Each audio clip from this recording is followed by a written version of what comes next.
Hello everyone, I am Khan Mohammad Mohtashim.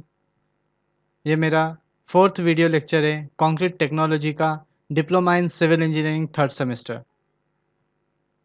ये lecture में हम लोग मेथड ऑफ टेस्टिंग पढ़ने वाले हैं। ये लेक्चर स्टार्ट करने से पहले मैं आप लोगों को लास्ट लेक्चर का ओवरव्यू बता दूं कि हम लोग ने लास्ट लेक्चर में क्या पढ़ा था। जिस किसी ने भी मेरा लास्ट लेक्चर्स नहीं देखे हैं, प्लीज़ लास्ट लेक्चर्स देखो, जिससे आप लोग कंटिन्यूटी में रहेंगे। मेरे चैनल को ज़्यादा से ज़्यादा सब्सक्राइब करो, मेरे वीडियोस को लाइक और शेयर करो, जिससे मुझे मोटिवेशन मिलेगा और मैं आप लोगों को अच्छे से एक्सप्लेन कर पाऊँगा। तो चलिए, लास्ट लेक्चर में हम लोग ने box compound and their properties देखे थे। क्या होता है, आर्जिलेशियस और कैल्केरियस मटेरियल को हम लोग हाई टेम्परेचर के ऊपर बर्न करते, जिसकी वजह से दोनों भी आर्जिलेशियस और कैल्केरियस मटेरियल के कंपाउंड ब्रेक होके एक न्यू कंपाउंड फॉर्म करते, जिसको हम लोग बॉक्स कंपाउंड कहते हैं। बेसिकली 4 कंपाउंड्स है। First one try calcium silicate, die calcium silicate, tetra calcium aluminate, tetra calcium aluminium ferrite, जिसमें C3S और C2S मैंने जैसा कि कल बताया था, ये स्ट्रेंथ के लिए बहुत ज़्यादा इम्पोर्टेंस रखता है। C3A रेट ऑफ हाइड्रेशन के लिए इम्पोर्टेंस रखता है। उसके बाद मैंने आप लोगों को बताया था hydration of cement. Hydration of cement क्या होता है, सीमेंट वाटर के साथ रिएक्ट करके एक्सोथर्मिक रिएक्शन बनाता है। एक्सोथर्मिक रिएक्शन बनने के बाद क्या होता है, वाटर और सीमेंट एक्सोथर्मिक रिएक्शन होने के बाद हीट को लिबरेट करते हैं। हीट लिबरेट होती है, इसे कहते हैं hydration. And the reaction by which cement act as a binding agent. उसके बाद हीट निकलने के बाद cement act as a binding agent हो जाता है, बाइंड करता है सीमेंट, तो वो प्रोसेस को बोलते हैं हाइड्रेशन ऑफ सीमेंट। कल मैंने आपको एक एग्जांपल दिया था कि आप अगर एक वॉल बनाते हो और उसको पानी नहीं डालते हो, उसके ऊपर उसको क्योरिंग नहीं करते हो, तो क्या होगा, उसके अंदर हीट लिबरेट नहीं होगी, तो उसकी स्ट्रेंथ कम आती है। अगर आप उसको सिर्फ और सिर्फ एक दिन भी क्योरिंग करते हो और हीट सीमेंट की लिबरेट करते हो, तो उसकी स्ट्रेंथ बढ़ जाती है। और बताया था मैंने कल आपको लास्ट लेक्चर में कि 120 कैलोरीज, ये याद रखना, 120 कैलोरीज पर gram of cement heat liberate होती है सीमेंट में से।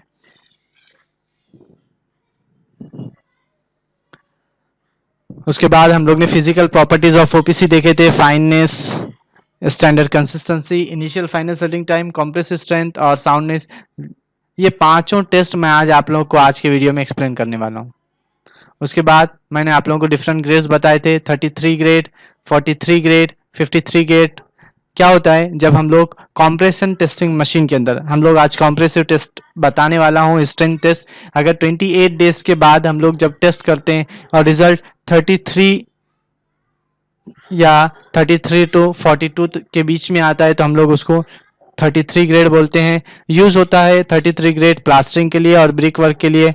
43 ग्रेड जब अगर आपका 28 डेज के बाद रिजल्ट 43 टू 52 के बीच में आता है, तो हम लोग उसको 43 ग्रेड ऑफ सीमेंट बोलते हैं।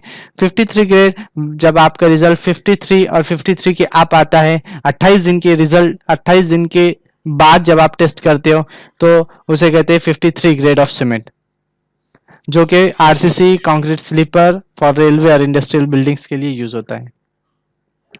तो चलिए, आज का लेक्चर हम लोग स्टार्ट करते हैं मेथड ऑफ टेस्टिंग के लिए। बेसिकली जब भी आपके माइंड में टेस्टिंग आती है, तो आप लोग ये सोचते होंगे कि हम लोग टेस्ट कहाँ करें। एक होता है टेस्ट फील्ड के ऊपर, दूसरा टेस्ट होता है लेबोरेटरी के अंदर।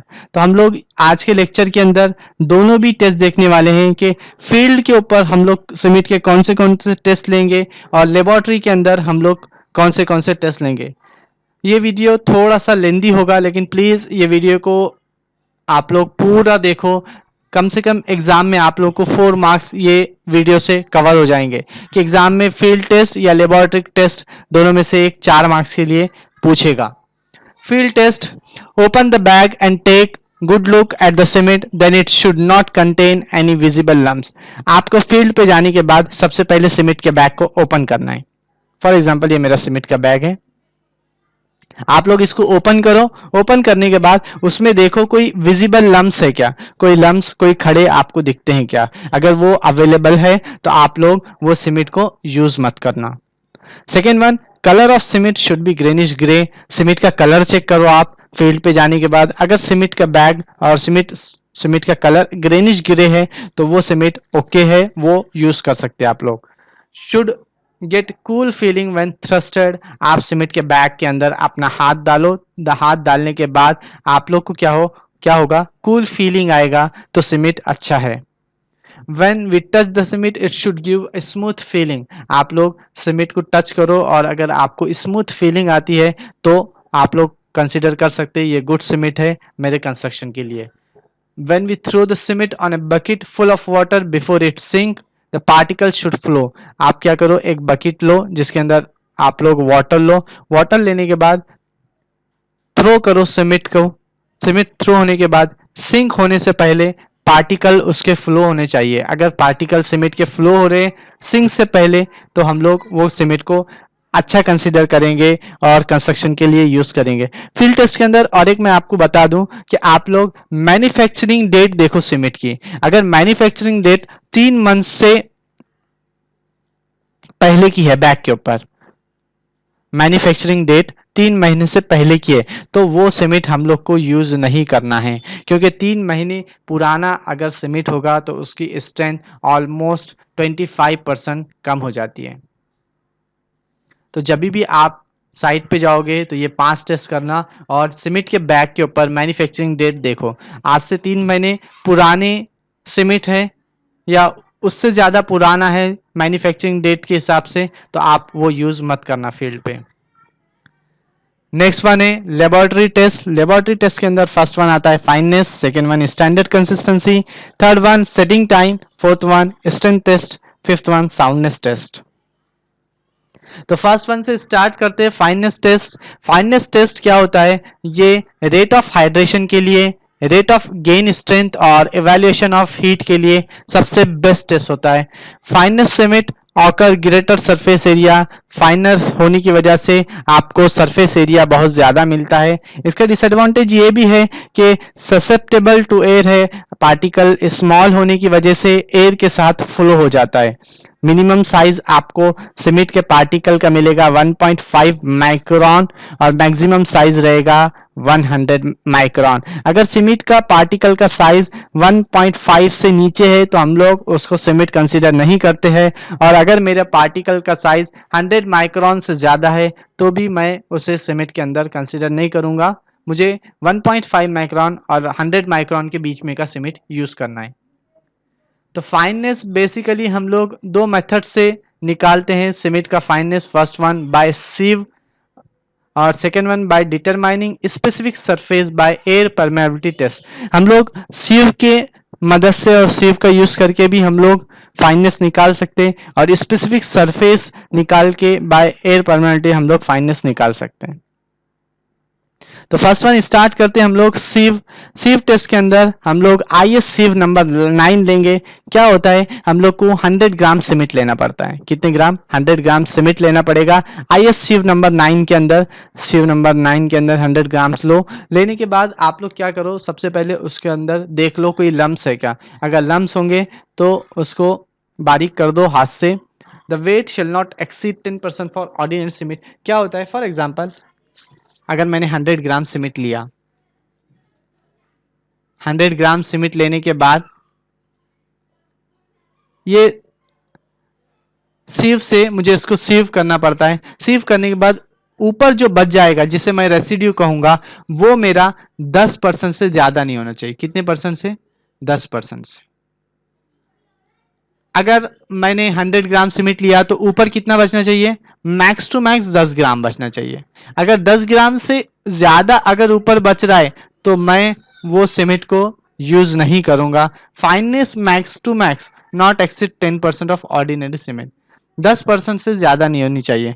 अगर चलिए बता दूं और एक बार आपको कि आपने 100 ग्राम सीमेंट लिया तो क्या हुआ, 100 ग्राम सीमेंट लेने के बाद 95 ग्राम समझ लीजिएगा कि पास हो गया सीव में से, सीव करने के बाद, और 5 ग्राम जो है ना वो ऊपर एज अ रेसिड्यू बच गया। तो ये जो 5 ग्राम रहेगा ये आपका फाइननेस ऑफ सीमेंट रहेगा। समझ में आया।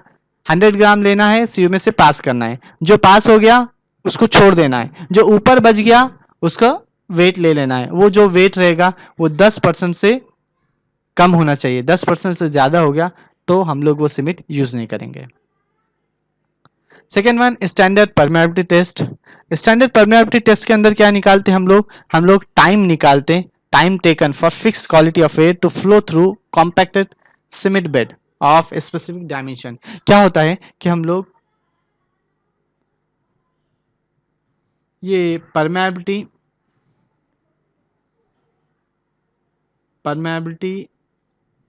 प्लंजर होता है, ठीक है, एक परमेबिलिटी किट होती है जिसके अंदर आप यहाँ देखिए डायग्राम के अंदर ये यूट्यूब मैनोमीटर है और यहाँ पे परमेबिलिटी किट है। इसके अंदर हम लोग को सीमेंट को फिक्स करना पड़ता है। सीमेंट उसके अंदर भरने के बाद हम लोग एक फिक्स क्वालिटी ऑफ एयर वो कॉम्पैक्ट सीमेंट बेड में से पास करते हैं। तो हम लोग को टाइम निकालना है, कितने टाइम के अंदर air 1 point to another point गई। ठीक है, प्रोसीजर देख लेते हैं। Cement required to make cement bed of porosity 0.475 is calculated. Porosity से हम लोग सीमेंट क्वांटिटी निकाल लेंगे। Pass on the air slowly at constant velocity, एक कांस्टेंट वेलोसिटी से हम लोग एयर उसके अंदर पास करेंगे। Adjust the rate of flow until the flow meter show a different in level 30 to 35 centimetre. Repeat this observation for constant H1 and H2 specified air flow. क्या करना है, आप लोग इधर देखिए कि आप यहाँ पे इसके अंदर सीमेंट भर दीजिए। सीमेंट भरने के बाद ये कैप के ऊपर इसको फीड कर दीजिए। फीड करने के बाद ये जो पंप है इससे आप लोग एयर दोगे ये यूट्यूब मैनोमीटर के अंदर। यूट्यूब मैनोमीटर के अंदर यहाँ पे जो लेवल है वो लेवल यहाँ देखिए, ये लेवल यहाँ तक राइज होगा। ये लेवल राइज होने के लिए आपको कितना टाइम लगता है आप लोग या टाइम वॉचर से यहाँ से कैलकुलेट कर दीजिए। तो इसका एक फॉर्मूला है स्पेसिफिक सरफेस के लिए, आप लोग S इज इक्वल टू के अंडर रूट ऑफ टी। ये फॉर्मूले से आप लोग स्पेसिफिक सरफेस निकाल सकते हैं सीमेंट का।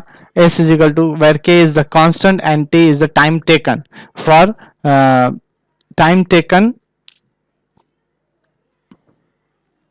For a fix quality of air flow through a compacted cement bed. Cement bed में से पास करने के लिए कितना टाइम लग रहा है उससे हम लोग स्पेसिफिक एरिया निकाल लेते हैं।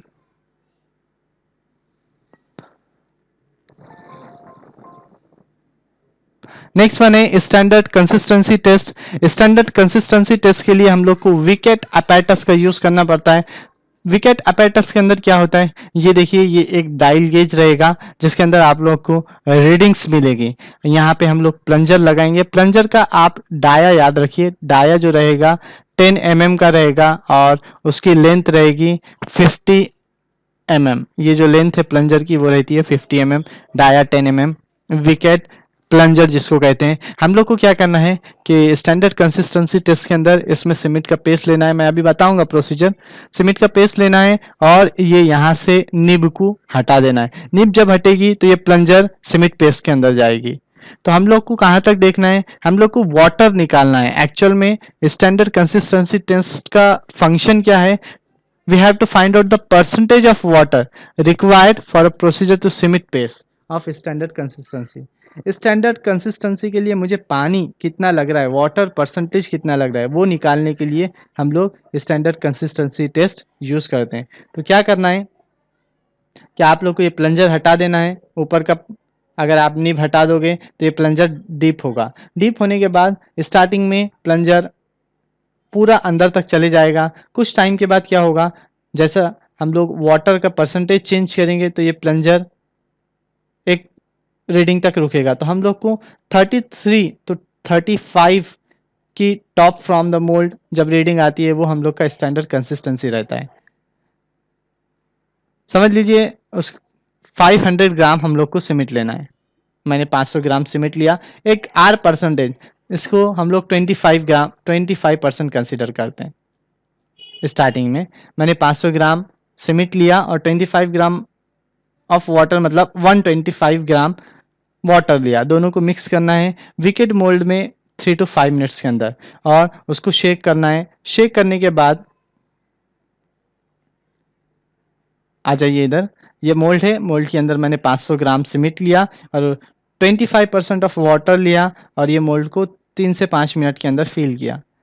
उसके बाद ये जो प्लंजर है जिसकी हाइट, जिसका डाया 10 mm है और लेंथ 50 mm है, इसको इसके अंदर पेनिट्रेट किया। पेनिट्रेट करने के बाद मुझे यहाँ से रीडिंग देखनी है। स्टार्टिंग में क्या होगा, ये जो रीडिंग है वो 0 तक आ जाएगी। फिर मुझे यहाँ पे वाटर का परसेंटेज चेंज करना होगा। वाटर का परसेंटेज जो मैंने 25 लिया था, अब नेक्स्ट उसके अंदर मैं परसेंटेज इंक्रीज करूंगा। 25 के बजाय मैं 28% लूंगा, 28% वाटर लूंगा, 25 ग्राम मैं सीमेंट लूंगा। 25 ग्राम सीमेंट लेने का और 28% वाटर लेने के बाद मैं वापस से चेक करूंगा कि मेरा पेनिट्रेशन कितना हो। टॉप से अगर मेरा पेनिट्रेशन 33 टू 35 आता है तो मुझे वो वाटर का परसेंटेज निकालना है। तो स्टार्टिंग में मैंने 25 लिया, फिर 28 लेके चेक करूंगा। अगर टॉप से रिजल्ट 33 टू 35 नहीं आया तो और एक बार वापस से मैं 500 ग्राम सीमेंट लूंगा। 500 ग्राम सीमेंट लेके उसके बाद 30% मैं उसके अंदर वाटर ऐड करूंगा। वाटर ऐड करने के बाद मैं प्लंजर को डीप करूंगा। प्लंजर की टॉप से रीडिंग 33 टू 35 आई तो मैं ये समझूंगा कि ये मेरा कंसिस्टेंट वाटर है, जिसको हम लोग स्टैंडर्ड कंसिस्टेंसी बोलते हैं, जिसको हम लोग पी से डिनोट करेंगे। सुइटेबल कंडीशन इसके लिए 27 डिग्री रहनी चाहिए, मतलब हम लोग को नॉर्मल रूम टेम्परेचर और कांस्टेंट ह्यूमिडिटी 90% के अंदर ये टेस्ट परफॉर्म करना है। ये याद रखिए, कंसिस्टेंसी जब तक आप नहीं निकालते आप लोग इनिशियल सेटिंग टाइम और final setting time of cement की तरफ नहीं जा सकते। आप लोग को सबसे पहले कंसिस्टेंसी ऑफ सीमेंट निकालना होगा। और एक बार मैं आप लोगों को बता दूं कि किस तरह से ये परफॉर्म होता है कि आप लोग को मोल्ड के अंदर 500 ग्राम सीमेंट लेना है, उसके अंदर 25% वाटर ऐड करना है। वाटर ऐड करने के बाद 3 टू 5 मिनट्स के अंदर ये मोल्ड को फिल करना है, प्लंजर को डिप करना है, प्लंजर अंदर जाएगा। स्टार्टिंग के अंदर ये जो पॉइंट है वो 0 पे आके रुकेगा क्योंकि हम लोग ने 25% वाटर लिया। अब मुझे वाटर को बढ़ाना है, वाटर को बढ़ाऊंगा। वाटर बढ़ाने के बाद मैं चेक करूंगा कि प्लंजर मेरा टॉप से कहाँ पे रुक रहा है। जब मेरा प्लंजर 33 टू 35 पे आके रुकता है मैं वो वाटर को कंसिस्टेंट वाटर कहूंगा और मुझे वो वाटर चाहिए, परसेंटेज ऑफ वाटर चाहिए। नेक्स्ट मैंने setting time test. Setting time basically, setting time जब भी आएगा तो आप लोग बोलोगे कि सर इनिशियल सेटिंग टाइम एक रहता है, फाइनल सेटिंग टाइम होता है, तो इनिशियल कैसा निकालेंगे, फाइनल सेटिंग टाइम कैसा निकालेंगे सीमेंट की। तो इनिशियल सेटिंग टाइम क्या होता है, हम लोग को लूजिंग इस प्लास्टिसिटी, सीमेंट कौन से टाइम के बाद प्लास्टिसिटी को लूज कर देता है और cement to the time that the paste start losing its plasticity. Paste जो है सीमेंट का वो प्लास्टिसिटी को लूज कर देता है, वो टाइम हम लोग को निकालना है। बेसिकली याद रखिए कि minimum initial setting time 30 minute होनी चाहिए, not should be less than 30 minute. और फाइनल सेटिंग टाइम कभी भी 10 घंटे से ज़्यादा नहीं होनी चाहिए। Final setting time should not exceed 10 hours. ये एक्सटर्नल पूछता भी है। इसके अंदर क्या होता है, the time elapsed between the moment the water is added to the cement and the time when the paste has completely lost its plasticity and has attained sufficient firmness to resist certain defined pressure। क्या होता है कि मैंने load apply किया, पहले मैंने paste बना दिया, पेस्ट बना के ये मोल्ड में रख दिया, तो इनिशियली क्या हो गया, प्लंजर इसके अंदर डीप हो रहा था, तो मुझे एक पॉइंट निकालना है 5 टू 7 mm, 5 टू 7 mm तक प्लंजर जाना चाहिए, मुझे वो देखना है। मैं आगे बताऊंगा प्रोसीजर क्या है। 5 टू 7 mm तो वो मेरा इनिशियल सेटिंग टाइम रहता है और इनिशियल सेटिंग टाइम के लिए मुझे इनिशियल सेटिंग टाइम की नीडल लगती है और फाइनल सेटिंग टाइम के लिए फाइनल सेटिंग टाइम की एक नीडल आती है, वो यूज़ करना पड़ता है। फाइनल सेटिंग टाइम इस ये दोनों का प्रोसीजर देख लीजिए कि क्या होता है। 500 ग्राम 500 ग्राम हम लोग को सीमेंट लेना है, 0.85% ऑफ पी। पी क्या है, अभी मैंने आप लोगों को बताया। पी क्या है, कंसिस्टेंसी, जो हम लोग ने पहले प्रैक्टिकल में बताया, सेकेंड प्रैक्टिकल में कंसिस्टेंसी में। तो जो वो वाटर का परसेंटेज आया था, देखिए मैंने आपको बताया कि कंसिस्टेंसी फॉर एग्जांपल मेरी 30% आई, 30% वाटर डालने के बाद अगर मेरा टॉप से रिजल्ट 33-35 आ रहा है तो मेरा वाटर की कंसिस्टेंसी होगी, सीमेंट की कंसिस्टेंसी 30% हो गई। तो मुझे यहाँ पे क्या करना पड़ेगा कि कंसिस्टेंसी 30, तो 0.85 मल्टीप्लाई बाय 30%।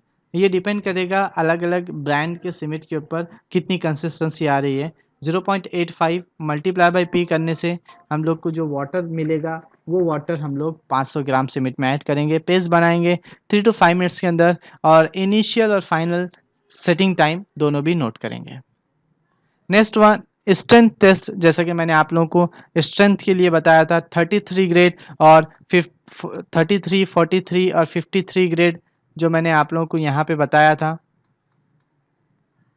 देखिए 33, 43, 53 इसमें हम लोग क्यूब बनाते हैं, 28 दिन के बाद सीमेंट का क्यूब बना के फोड़ते हैं। ये कॉम्प्रेशन टेस्टिंग मशीन में स्ट्रेंथ लेते हैं अगर 33, 43 और 53 जैसा कि मैंने बताया। अब वही टेस्ट हम लोग देखेंगे।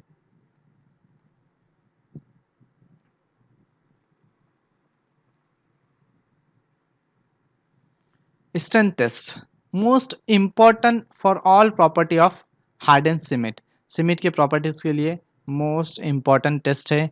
Standard sand is use for finding the strength of cement. Standard sand यहाँ पे यूज होती है, सीमेंट का आपको पेस्ट बनाना है। Due to excessive shrinkage and cracking the strength test are not made on neat cement paste. क्या करना है आप लोग को, सबसे पहले सीमेंट और सैंड का एक रेशो लेके मिक्स बनाना है, जिसमें फॉर एग्जांपल अगर आप 100 ग्राम सीमेंट लेते हो तो 300 ग्राम आपको सैंड लेनी है, और उसके अंदर आप लोग को ऐड करना है water P/4 plus 3% of water. P क्या है, आपका परसेंटेज, कंसिस्टेंसी वाटर का परसेंटेज है। P/4 प्लस 3% लेके आपको जो भी वाटर आएगा वो इसके साथ ऐड करके तीनों का मिक्स बना लेना है। मिक्स बनाने के लिए आपको टाइम मिनिमम 3 मिनट देने हैं और maximum 4 minute. Then the mortar जो आपका मिक्सर बन जाएगा is filled in the cube of 7 centimetre. एक 7 सेंटीमीटर का क्यूब लीजिए।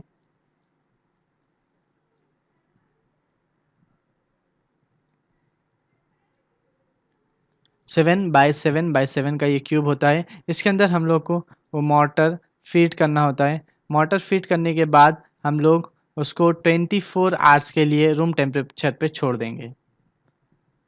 24 hours cube are removed immersed in a clean fresh water until taken for test।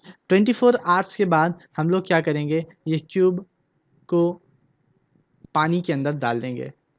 पानी के अंदर हम लोग 7 दिन, 14 दिन और 28 दिन, 7 days, 14 days, 28 days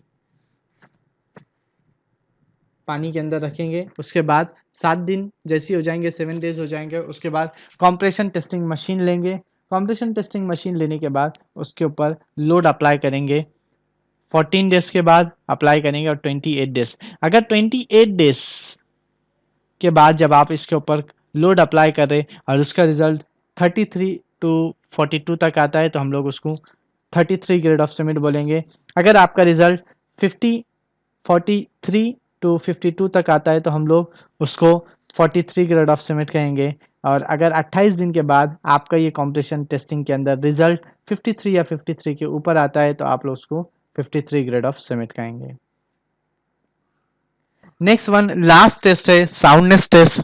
soundness test के अंदर क्या होता है, it is very important that cement after setting shall not undergo any appreciable change of volume. Cement, आप लोग सीमेंट का कोई भी चीज बनाते हो तो आप लोग को ये याद रखना चाहिए कि सीमेंट ना ही आप लोग का एक्सपांड होना चाहिए ना ही ज़्यादा कॉन्टैक्ट होना चाहिए। तो हम लोग साउंडनेस टेस्ट से उसका एक्सपांशन निकालते हैं कि सीमेंट कितना एक्सपांड हो रहा है।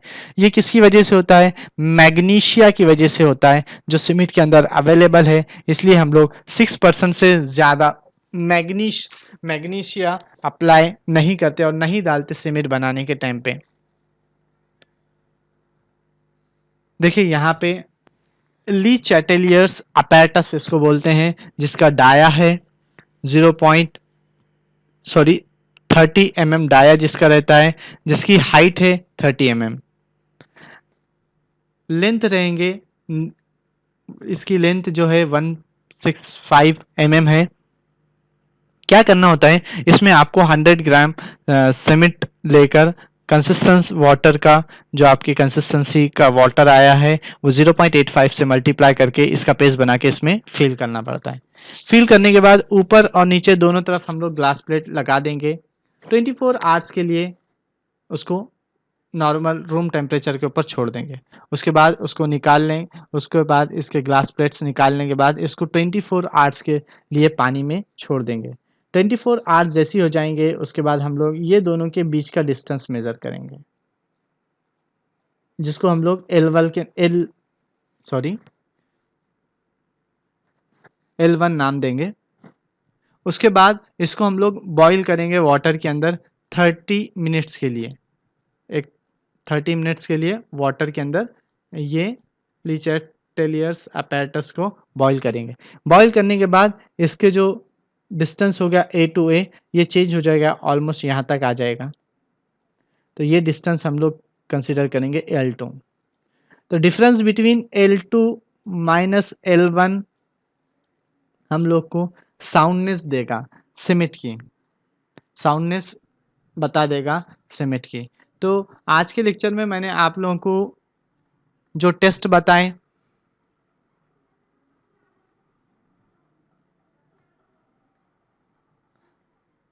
वो थे फील्ड टेस्ट और लेबोरेटरी टेस्ट। याद रखिए एग्जाम के अंदर 4 मार्क्स के लिए क्वेश्चन आएगा, या तो फील्ड टेस्ट पे आएगा या लेबोरेटरी टेस्ट। अब फील्ड टेस्ट पे आया तो आप लोग 4-5 पॉइंट्स लिख सकते हैं, और लेबोरेटरी टेस्ट के अंदर ये जो लेबोरेटरिकल टेस्ट है इसमें से कोई एक पूछेगा। Fineness test, standard consistency, setting time, strength test और साउंडनेस टेस्ट, 5 में से कोई एक पूछेगा 4 मार्क्स के लिए। Thank you for watching this video. Please like my video and subscribe my channel. Thank you.